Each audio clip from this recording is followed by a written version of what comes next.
Hey, John. Hey, Eric. How How's are it you going tonight? Dang it. I almost got it right. Oh, it is another day. There's another rainstorm. It has been No, wet. no, no. November has come to Oregon. Yeah, we went from very nice, pleasant weather to it's cold out I'm pretty really sure it quick. was 80 like 2 weeks ago. And yeah, Yeah. it was like 33 this morning. Did Yeah. Got a little chilly. you have a good weekend? Yeah, this weekend was kind of fun. We went to a high school play. Okay, fun. So my middle daughter was big into theater, and so we would go see her plays. Then COVID happened, and she was disappointed for a couple of years. But high school plays are back, and we went to see a play called The Play That Goes Wrong. It was at Jesuit High School, Okay. and it was fantastic. The premise of the play is it's a play about trying to put on a play. So it's a little inception, a little play within a play. Okay. But anything that can go wrong in this play that they're putting on does go wrong. Like props fall over, things fall off the wall, but the characters of the play within the play are trying to pretend like nothing's happened, and they're holding it. I'll throw a link in to the Broadway version of the play, which has some YouTube videos of it. Okay. Somebody thinks something catches on fire, so they run out with a fire extinguisher in the middle of the play. One of the stage hands accidentally gets caught on stage, and then one of the main actors gets knocked out cold, and so one of the stage hands grabs the book and is reading the lines in the book. And as the play goes on, she slowly gets more into it and starting to, anyways, it was very well done. It was a high school play, but it was fabulous. So that's awesome. It was a lot I of like fun. high school plays. I've been to I don't know that I've been. I don't think we went to one last year. I'm not sure at the Right. kids' school. I'm trying to remember. But currently there's a campaign going on among, maybe not among some members of my household, but my two boys are being actively recruited finally to play in the pit for the spring musical.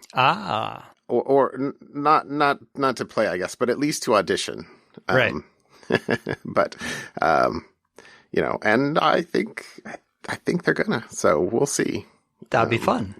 It's not. They've got such a busy schedule with other performances and stuff that it hasn't been something that we have pushed for the last couple of years. But if they do it on their own, that we will be super happy to support that. So Yeah. anyway, we'll see. I'll let you know. I'll keep you posted. Yeah, that'd be fun. I'll have to go check that out because high school plays are a lot of fun. They really are. They really are. So, but this one was really well done, and it was the set and everything was impressive as to how well it was done. Because there's one part of the set that's a lower floor and an upper floor, and so they go upstairs. The stage falls apart, and the floor falls down. Oh my! And they slide off the end of the thing on from the top floor down to the anyways. So it's got to be good enough to still be safe for high school. Oh yeah. So yeah, it was good enough to be safe, but they played it so that it looked scary. It looked That's like awesome. I mean it was great, and I would actually, if we ever end up on Broadway and it's still there, I would totally go see this again in Broadway. So I'll link to the Broadway website, which I think has some videos, but great fun. So that was my weekend. And of course staying inside because it was pouring rain and catching up on stuff inside. Yeah. Nice. Well, I spent a bit of time playing around with the laser engraver. So that was cool. Nice. I successfully made a couple of failures. Successfully failed. Those are good. I did successfully fail. Yeah. Meaning, I guess, that I successfully cut out the pieces that I wanted to cut out, but they did not fit together because I did not read the instructions. There weren't actually instructions, but I didn't RTFM, let's say. But I downloaded a couple things off Thingiverse and printed them. And after the first couple things that I that were just basically cutouts worked, I was like, oh, cool. Well, let me go try and do something that you cut apart and kind of assemble. And it's important, I'm not sure you know this, that if something says it should be 100 millimeters apart on the screen, that you actually want it to be 100 millimeters apart or in size when you print it. Right. And I did not. So I just copy and pasted or imported the AI. I think it's Adobe Illustrator. Right. Into the light burning software and was like, oh yeah, I'll go print that. That'll work fine. No, it won't. But anyway, that was cool. So I did that for a bit. I think that was Saturday. Nice. Actually, I don't remember what day that was. But Saturday night, we had tickets. My wife and I had tickets to the symphony. So since we weren't taking my kids along, we went early so that we could go to, they always do a talk ahead of time, which we've never gone to before because we figured that it would be just shy of torture for the children. But it was awesome for us at least. And I think it really helped with the enjoyment of the evening because they were playing a piece that had been commissioned by the symphony. So, a world premiere or something like that, of somebody who we have heard other things before. Cause he's I didn't pay attention to the titles, but like creative director or something like that for the Oregon Symphony. Mm-hmm. And so the composer and performer, cause he performed in it as well, was at the talk beforehand. And so, as well as, a radio personality from All Classical Portland. I feel bad. I didn't even catch her name. So anyway, but it was fun to go early, and then having listened to a little bit of the behind the scenes for the making of the music or the piece, it gave a little bit more interest. I felt like for actually listening to it. Nice. And it was fun. It was good. It was a nice evening. And then, like you said, it was a kind of a rainy weekend. So I honestly sat and read a lot, Nice. Just for fun. I feel like I've needed a bit of a brain break, lately. And so, I'm just, reading some fluffy, fantasy books. Fluffy fantasy. Well, really, they're kind of like D&D stories. Well, kind of like Cradle. My kids have taken from that series and gone and read a couple others and then said, "Oh, Dad, you'd like this one." And so I'm reading some of those, which are good. They're fun. Okay, I am still working through the 3-body problem. I started that's that. Been a while. I know. I've started that, and then I can't. It's not engaging enough where I just can't put it down. But I keep getting distracted doing other things, and then going, "Oh, I got to get back to that book." I should go read that again. Yeah. Yeah. Are you this sort of person that would stop reading a book in the middle and not come back to it? I didn't think I was, but I clearly am not motivated to finish this one. Okay. I did end up watching in my free time over the weekend the final episodes, so the conclusion, the season finale of The Man in the High Castle. That was a series I had started several years ago. Watched a couple seasons and then stopped. And then I picked it back up again when I have a half hour here or there. So I can watch shows and not complete a full episode. I can watch a partial episode and then come back a couple days later when I got 20 minutes. I'll watch another 20 minutes of the show. On some shows. Huh. On other shows, it's killing me not to get the next episode. So I don't know if you are watching it, but the answer is no. So I don't even know what you're going to say. On Disney Plus, Andor, the Star Wars show, I think is the best Star Wars property video, movie, TV series out there. Really? That's high praise. It is fabulous. And if they could do all Star Wars in the same kind of way they're filming and presenting the story, and it is well done. I am enjoying that one very much. And my wife and I are watching it together, and finding time when the both of us can get together and sit down and watch an episode is tough. So we're not even to all the episodes that are available yet. Wow. But it is very well done. So it's basically the prequel to episode 4, kind of how the rebellion is fomented. And it's got characters from Rogue One. So it's going to lead into, essentially this will lead into Rogue One, the movie, which I thought Rogue One was awesome as well. I thought Rogue One was really good. So anyways, right. If you're not watching Andor, that's probably the show you're not watching that you should. Okay. I'll try and remember that. All right. I think that was all I was going to say. So how about a topic? All right. So my topic originally started out as my something fun. Ooh, a fun topic. Okay. And then I thought, this is actually mostly security related. Okay. So it is a blog by an IT guy who is doing IT down in Antarctica.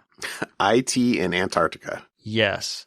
And so he's got a bunch of different things that he blogs about, but the one that I picked out specifically is actually a couple months old, or a month and a half old. It's from September, where he got down there and he was like, how do you do SMS multi-factor authentication in a place with no cell service, right? And how do you do SMS based? Exactly. So he goes through basically all the things he tried to figure out how to get this to work, right? Because he was like, most places do Google Authenticator or some type of one-time password, except for, in his words, most egregiously banks, which expect SMS-based MFA to work, right? So there's no cell towers in Antarctica. There's no carriers in Antarctica. So he goes, well, how can you go do this? So he goes through and says, well, attempt number 1. And he lists how he was trying to figure out how to do this, because that's the only thing he could do to log in to his bank. And he needs access to his bank, but at his bank, he has multi-factor authentication set up. So one thing that would work is disable multi-factor authentication, right?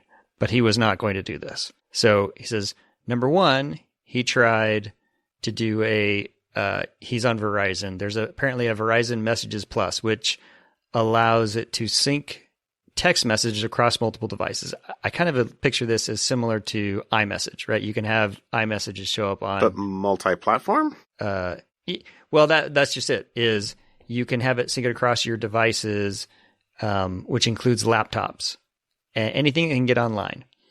However, the problem is Verizon's implementation is Messages Plus only work on your phone, which is like, well, that's kind of now, we defeated the purpose. Huh. And his attempt number 2 was, hey, I'm going to port my number to Google Voice, and then I can get text messages over Google Voice, because that comes across the internet.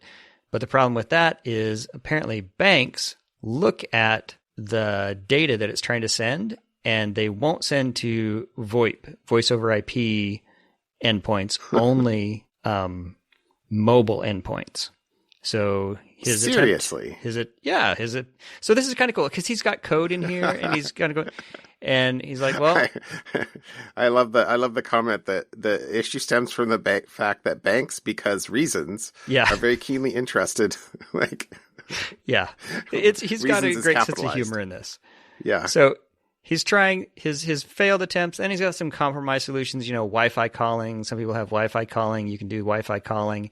However, this doesn't really work because it can't be relied on all the time for text Wi-Fi, because that doesn't really work. Then he's like, well, what if I tried voice MFA? That didn't work because you have to do a carrier has to specifically support it.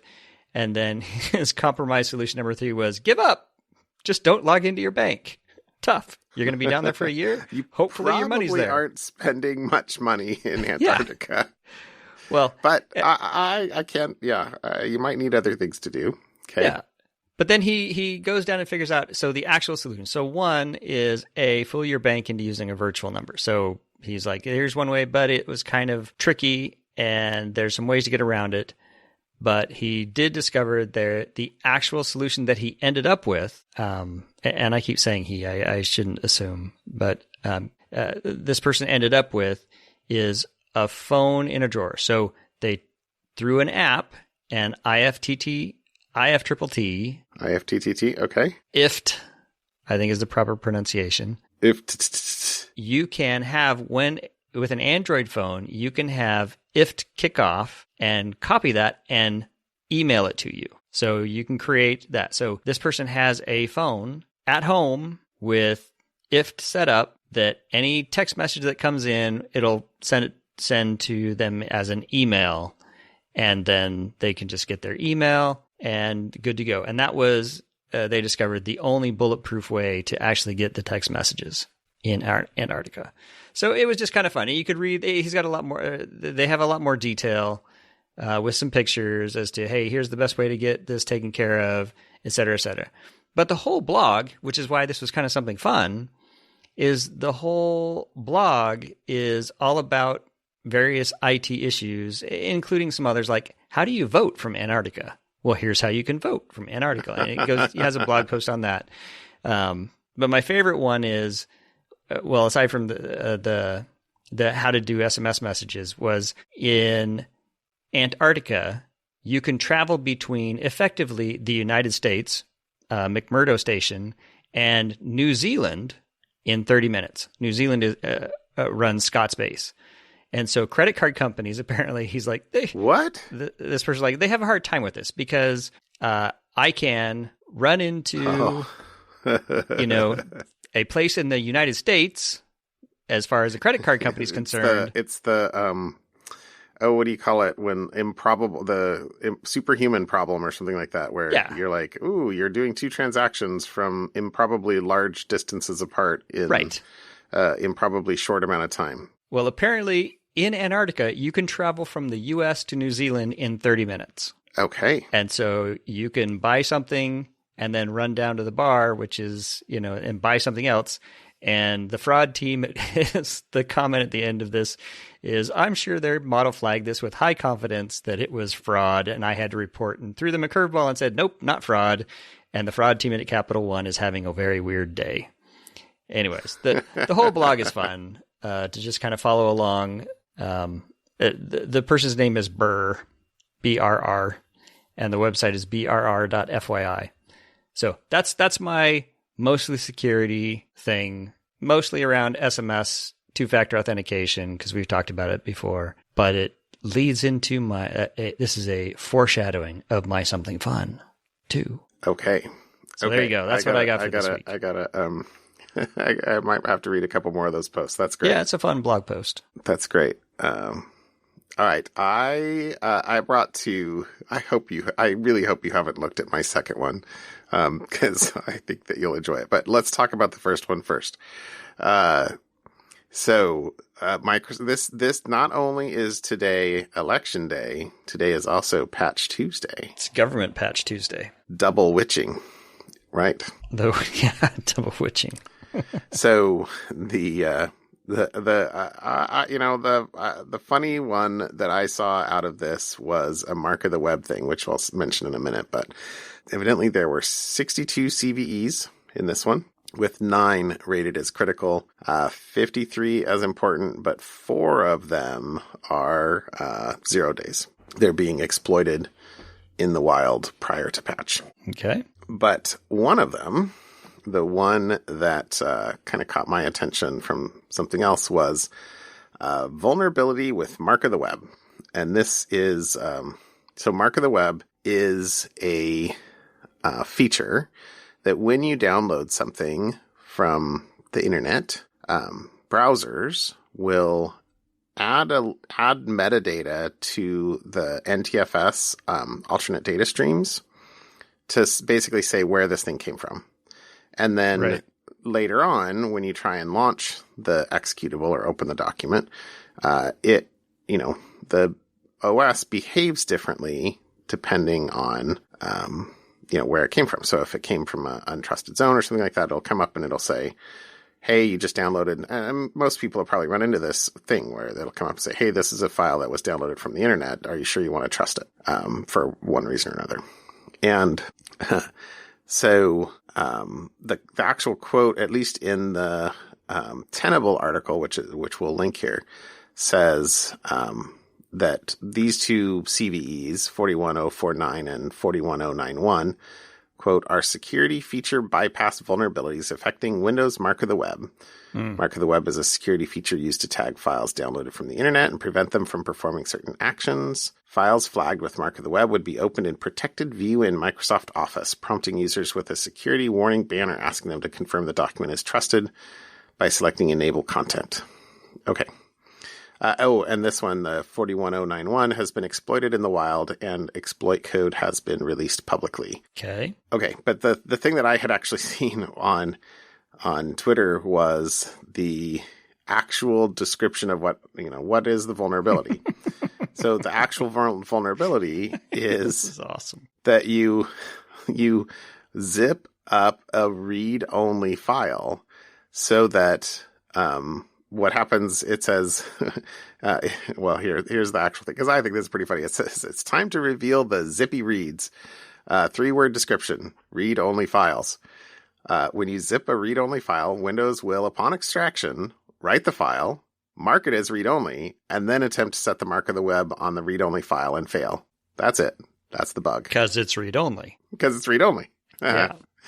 Yeah. So order of operations is the name of the game here, I guess. So I found that to be amusing, I guess. And it was mostly because of the presentation, obviously, of the source there. But right.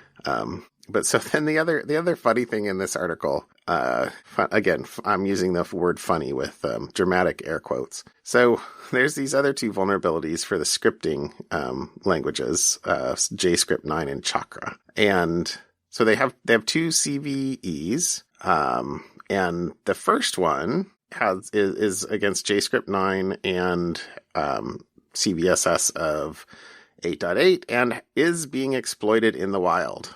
The quote is, it has been exploited in the wild, and successful exploitation requires a user with an affected version of Windows to visit a malicious attacker controlled server. But it has been exploited in the wild.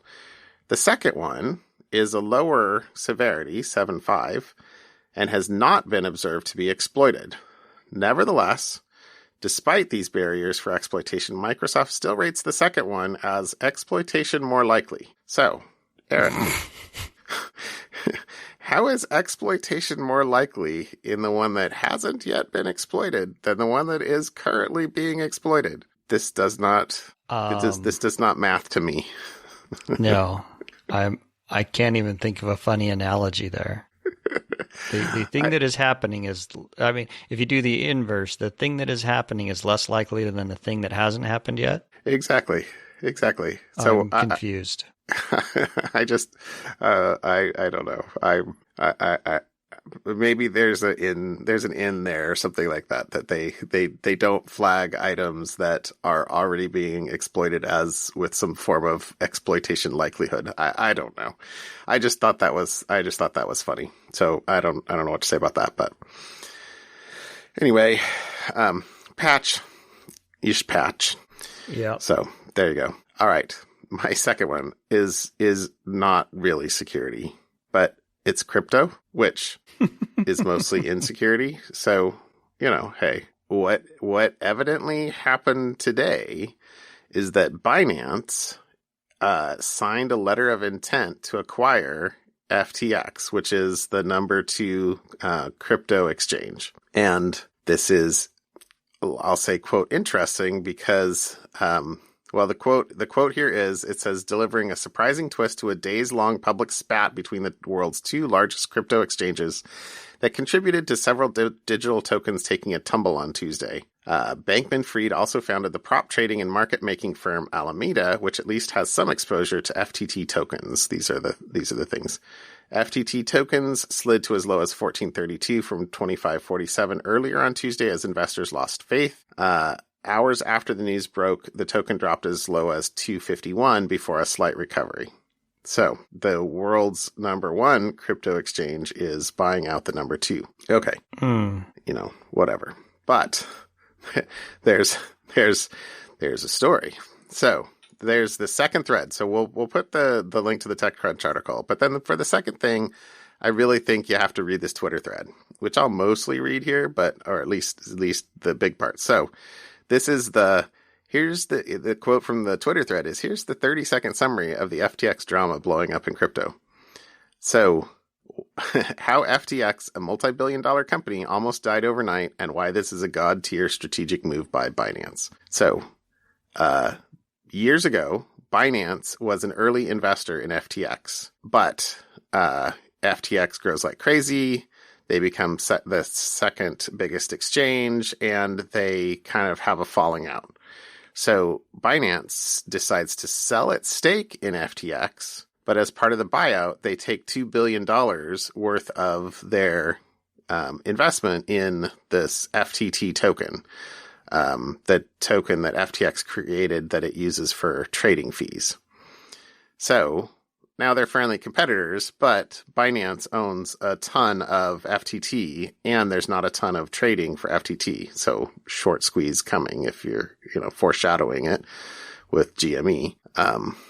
So Binance has $2 billion worth of their tokens, and the tokens are very illiquid. Yeah. So 2 days ago, the leader of Binance, who has all the crypto bros following him, 7 million of them, says that the founder of FTX, Sam Bankman-Fried, says who evidently is known as SBF. So the founder of Binance is known as CZ. I forget what his actual name is. Anyway, and Sam Bankman-Fried is known as SBF.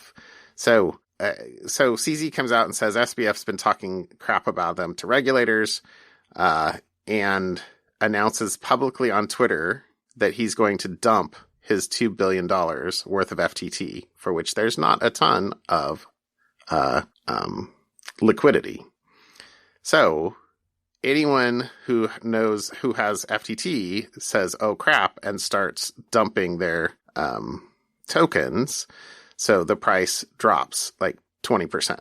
So nobody's going to buy it because why? A whale's about to dump their stuff. So here's the quote. I don't know if you ever watched that thing on YouTube, line goes up, number go down. So Alameda, which is SBF's other company, the one he started before FTX, says it's a hedge fund / market maker, but they have, of their $12 billion in assets, and $7 billion in liabilities, half their quote assets, and the quotes are in here, are in the FTT token, aka about $6 billion worth, which is going to zero, which is going to put their assets as low. Web3isgoinggreat.com. I didn't even think to check that before I did this, but this thread is just gold. So, so Alameda is going to die. So, and if Alameda dies, then FTX might die too, because there's kind of sister companies, market makers on FTX, and the transaction make transactions, and probably hold customer deposits, and it's not clear what the relationship is since SBF started both these companies. But but most people think that FTX is fine, right? But they're very quiet. Here's the kind of aside. Narrator says they are not in good health. Yeah. So Sam tweets saying everything's fine, but narrator, she is not fine. Anyway, so the net of it is that after 24 hours, people freak out even more, make like another $1 billion of withdrawals. FTX facing a liquidity crunch. And now all of a sudden, Binance comes out today and says that they have agreed to a strategic transaction to buy FTX. Strategic transaction. Yeah. So Binance basically, this is a quote. Binance basically started a rumor, made a threat, and ended up buying its biggest competitor overnight. It is the top 2 stories on web3isgoinggreat.com. Is it? Okay. Yeah. With all the links. So. Okay. Yeah. So this does not surprise me. In fact, so maybe that's the link that we should put in here. So, cards, build a house. Yep. And then let the wolf blow on the house and knock it down. I don't know what to tell you. So anyway, yeah, there you go. That's my second one. Tangential to security, I guess. Maybe it's mostly not security at all, but it's pretty. This isn't mostly crypto. Pretty brutal. This is mostly dumping on crypto. Yeah. Oh, funny. Okay, well, there you go. I couldn't not have that story because this thread was just, this was Twitter gold. So hilarious. It's gonna be really sad when Twitter dies. When Twitter dies, but maybe we'll all be on Mastodon or something. Anyway. All right. My something fun. How about something fun? So I talked about the something fun about, hey, you get the internet on Antarctica. Okay. Right. And some of the problems with doing IT in Antarctica. I was not aware there is a submarinecablemap.com. So if you want to see how the internet really is just a bunch of tubes and how those tubes are all connected together, this is a map of all of the internet pipes that go between countries under the sea. This is fantastic. It is super cool. So, you can look at, there is the Alaska-Oregon network, and you can check out that cable and where it goes, what cities it passes through, what fiber owns it, and how it all works. It's just giggles. You can see like the length of the cable, who owns it, how it works.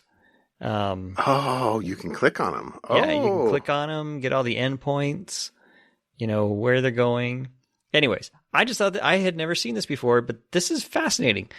They're like even the top of Alaska, and bouncing all around the top of Russia and from Norway down into, Greenland, into Iceland and all over. Anyways, it's not land bound. Okay. So explain to me, you need to click on the pink one going up to Alaska. Okay.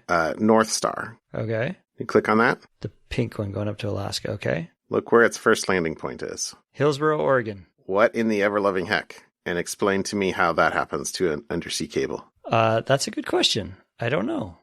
I'm not sure you're aware, Eric. The ocean is not close to my house. A lot of the other places are obviously in towns on the border, but I wonder if that's somehow routed through to effectively Intel, because they all go, Alaska, Hawaii. There's one from Hillsboro to Hawaii, Hillsboro to... Look at that. No, any of the ones on Pacific that show landing in Oregon are all going to Hillsboro. Yeah. Interesting. Huh. It just goes to show that everybody cares about what is like right in front of them. Mm-hmm.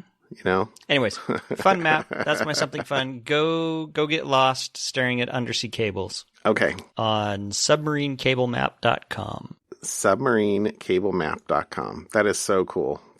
Oh man, look how much stuff is in the Mediterranean. Mm-hmm. Ooh.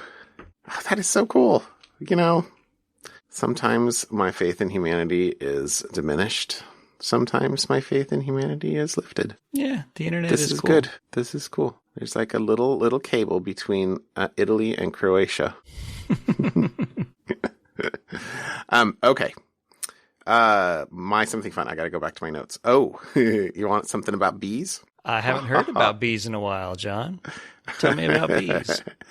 This is an article that says bumblebees can enjoy play. Does it mean they have feelings? Study says yes. That's the title, at least. I don't know that they had a lot of data in here for actually proving that, but what they did... Bees were all about work, and it's worker bee. That's like the meme, right? You're a worker bee. You're not a player bee. Yeah, exactly. No, the bees are not players. No. Or something. Yeah. Well, so there's a quote in here, and I think I did it as my something fun a long time ago about studies that show that bees can count, Right. at least up to 4, I think is my recollection. But no, so this was a study that they kind of tried to carefully control to see whether or not the bumblebees would play around with toys. And what is a bumblebee toy, you ask? I'm glad you asked. It's basically what they used in this is a little wooden ball, like a bead. Okay. It's about the size of a bumblebee. And there's a video on the link here that you can watch the bees like go and play around. You know, and so they set it up so that the bees had a clean, clear exit out of their hive to, you know, go out and forage. And then they made it so they could go out of their way to this other kind of room on the side where the quote toys were, and then the bees were marked so they could tell the bees apart and track them based on age and age at least. If they said something else, I don't remember it. But the bees, and particularly the younger bees, would deliberately go the long way around so they could stop in the playroom, in the toy room, and play around with the balls. Okay. And before going out to work or going back to the hive. It says that I'll actually read from the quote here. Researchers from Queen Mary University of London conducted an experiment in which they set up a container that allowed bees to travel from their nest to a feeding area. But along the way, the bees could opt to pass through a separate section with a smattering of small wooden balls. Over 18 days, the scientists watched as the bees went out of their way to roll wooden balls repeatedly, despite no apparent incentive to do so. The findings suggest that, like humans, insects also interact with inanimate objects as a form of play. Also similar to people, younger bees seem to be more playful than adult bees. Blah, blah, blah, blah, blah. Yeah. Okay. So bees like to play. Yeah. It says, in more comical moments, some bees appeared to do somersaults while holding on. Other times they would walk in reverse, pulling the ball with them, an unnatural movement for bumblebees. So then there's conjecture, or at least what in the article seems like conjecture, which is that they may actually experience some kind of positive emotional states, even if rudimentary, like other large, fluffy, or not so fluffy animals. I assume that's a oblique reference to humans. This sort of finding has implications to our understanding of sentience and welfare of insects and will hopefully encourage us to respect and protect life on Earth evermore. So anyway, but there you go. So bees, bumblebees at least, will play with toys. Bees just want to have fun. Yeah, there you go. All right. There you go. That's my something fun. Well, that was fun. All right. Thanks, John. I'm not sure the crypto thing could have been my something fun too. Anyway. Yeah. All right. It was a fun episode. Yep. All right, my friend. Have a good time, and I will talk to you later. Have a good night. Bye. Bye.